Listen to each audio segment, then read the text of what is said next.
আসসালামু আলাইকুম ওয়া রাহমাতুল্লাহি ওয়া বারাকাতুহু। আবদান রাজি আল্লাহ তালা আনহু।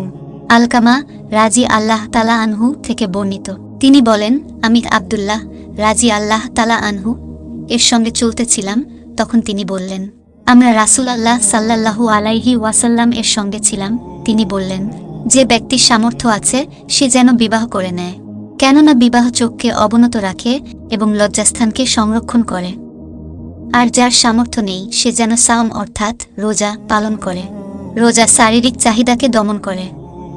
আবু সালামাহ রাজি আল্লাহ তালা আনহু হতে বর্ণিত।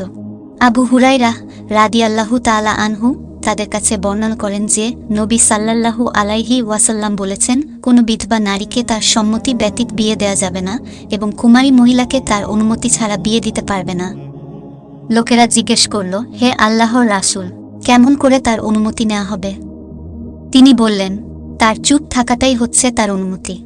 সহিহ বুখারী 5136। এই হাদিস থেকে এটাই বুঝতে পারা যায়, বিনা অনুমতিতে কারোর বিবাহ দেওয়া যাবে না।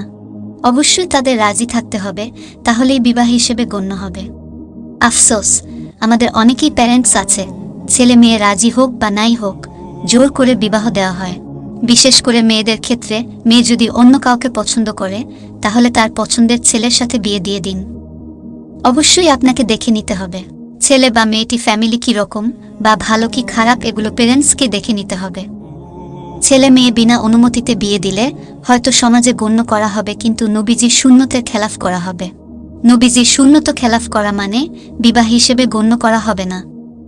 আল্লাহ তাআলা কুরআনের মধ্যে বলছেন, তুমি তোমার পছন্দ মতো বিয়ে করতে পারো। সুবহানাল্লাহ। আল্লাহ তাআলা আমাদের সকলকে সাল্লাল্লাহু আলাইহি ওয়াসাল্লাম এর হাদিস অনুযায়ী চলার তৌফিক দান করুক। আমিন।